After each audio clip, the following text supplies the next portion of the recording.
Salam Bapak Ibu Saudara, selamat berjumpa dalam program Penyuluh Menyapa bersama saya Titi Gideon. Suatu fenomena yang cukup menonjol dalam dunia Kristen modern sekarang ini adalah keyakinan bahwa status moral atau akhlak yang baik itu jauh lebih penting. Istilah yang digunakan untuk mendeskripsikan kepercayaan atau keyakinan tersebut disebut moralistic therapeutic deism, yaitu sebagai kepercayaan umum yang diyakini juga oleh ajaran agama-agama dunia pada umumnya. Dalam beberapa dekade terakhir, cukup banyak orang-orang Kristen yang sudah mengesampingkan firman Tuhan sebagai pelita dan terang bagi jalan hidupnya. Pola ibadah dan penyembahan seperti yang biasa dilakukan sebelumnya sudah ditinggalkan. Di Eropa dan Amerika pada umumnya kekristenan malah semakin diabaikan. Banyak gedung gereja ditinggalkan dan dijual. Kekristenan dianggap sudah ketinggalan zaman, dianggap hanyalah fiksi belaka. Mereka lebih mempromosikan sebuah pesan moral yang mengutamakan perbuatan baik, pribadi yang baik, dan hidup dengan moral yang baik. Istilah moralistic therapeutic deism ini diperkenalkan oleh sosiolog Christian Smith bersama Lucas Denton tahun 2005 dalam buku yang berjudul Soul Searching. Moralistik yaitu lebih mempromosikan sebuah pesan moral yang mengutamakan pribadi yang baik, melakukan perbuatan baik, dan hidup dengan moral yang baik. Komponen moral ini meliputi kebaikan, kejujuran, dan kemurahan hati. Allah ingin manusia menjadi baik, menjadi bagus, dan adil terhadap satu sama lain. Karena hal ini memang diajarkan oleh Alkitab dan agama-agama dunia pada umumnya.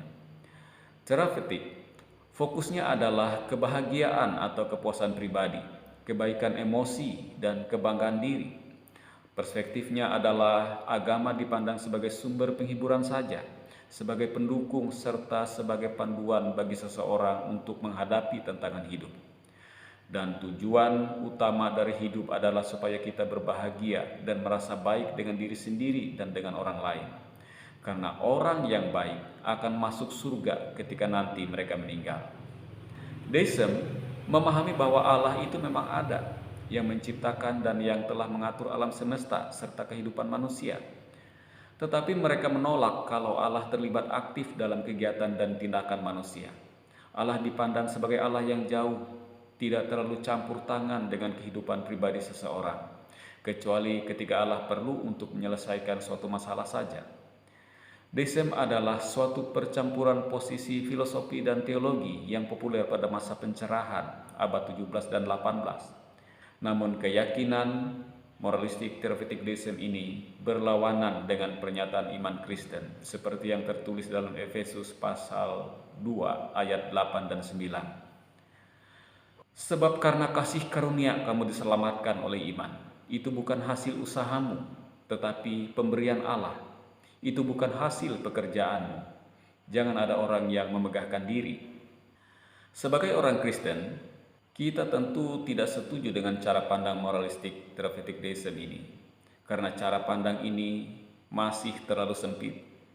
Dan kaitannya yang menarik dengan konteks kita sekarang, yaitu sehubungan dengan sikap masyarakat Kristen dunia, misalnya terhadap perang antara Israel dan Hamas yang sedang berlangsung.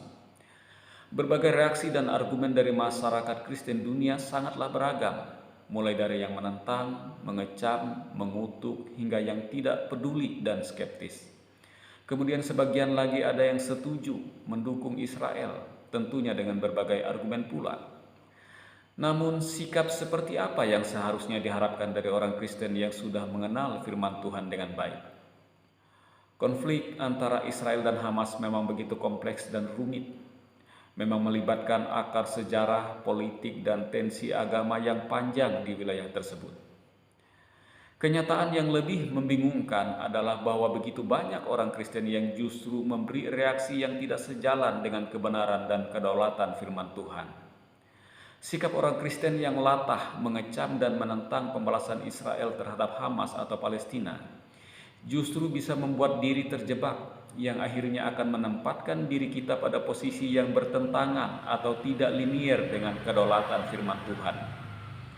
Ketika kita lebih tertarik akan promosi pesan moral yang mengutamakan perbuatan baik, pribadi yang baik, dan moral yang baik daripada meyakini dan mengamini kedaulatan Allah dalam menggenapi firman-Nya, Dengan tidak sadar pula bahwa keyakinan kita telah mengalami degradasi terhadap keabsolutan firman Allah dan justru semakin menjauh dari kebenaran. Demi membangun keyakinan serta narasi bahwa pesan moral dan perbuatan baik adalah hal yang utama didasarkan atas HAM dan martabat kemanusiaan. Secara tidak sadar pula kita telah menentang kedaulatan Allah dalam menggenapi firman-Nya, meskipun kita terkadang tidak cukup memahami bentuk dari tindakan Allah tersebut, yang kita anggap sebagai hal yang buruk. Dalam konteks Perjanjian Lama, tindakan penghakiman dan penghukuman Allah sering dipandang sebagai tindakan yang kejam dan tidak menyayangkan martabat kemanusiaan.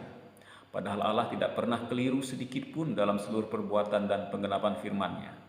Misalnya ketika Allah memusnahkan manusia pada zaman Nuh, ketika Allah memusnahkan Sodom dan Gomora, ketika Allah menghukum istri Lot, dan ketika Allah memusnahkan bangsa-bangsa di tanah yang dijanjikan, yaitu tanah orang Keni, orang Kenas, orang Kadmon, orang Het, orang Feris, orang Refaim, orang Amori, orang Kanaan, orang Girgasi, dan orang Yebus. Dan ketika Allah menghukum serta membuang Israel Utara dan Israel Selatan ke dalam pembuangan. Sekejam atau sepahit apapun kelihatannya tindakan Tuhan dalam menghukum dan menggenapi firman-Nya, yakinlah bahwa Tuhan tidak pernah keliru sedikit pun. Dan janganlah sampai kita salah menginterpretasikan tindakan Allah dan firman-Nya, lalu kita ganti dengan perspektif kita yang dangkal. Justru yang keliru adalah cara kita memahami firman Allah, karena kita kurang begitu mendalam mengenal firman-Nya. Disitulah letak kelemahan dan kekurangan kita sebagai manusia. Mengenal Allah dan firman-Nya adalah satu paket yang harus dipahami dengan cermat. Hal ini tergantung seberapa sering dan seberapa telitinya kita membaca firman Allah secara komprehensif. Moralistic therapeutic deism dipandang sebagai pemahaman agama yang lemah karena lebih berpusat pada perspektif sendiri dengan pendekatan kerohanian secara pribadi. Keyakinan ini mereduksi iman Kristen yang meyakini bahwa semua karena anugerah. Kemudian dibalut dengan sebuah keyakinan bahwa kita akan diselamatkan kalau kita berbuat baik dan bermoral baik, yang mana untuk mendapatkan keselamatan itu diperlukan usaha-usaha atau komitmen pribadi. Dalam Roma 12 ayat 2 tertulis, "Janganlah kamu menjadi serupa dengan dunia ini, tetapi berubahlah oleh pembaharuan budimu, sehingga kamu dapat membedakan manakah kehendak Allah." Maksudnya adalah tidak semua pemikiran atau pendapat atau filosofi dunia yang dianggap baik dan benar itu harus kita ikuti semua, karena bisa saja akhirnya akan membuat diri kita terperangkap dalam jebakan Batman. Sekian dan Tuhan Yesus memberkati.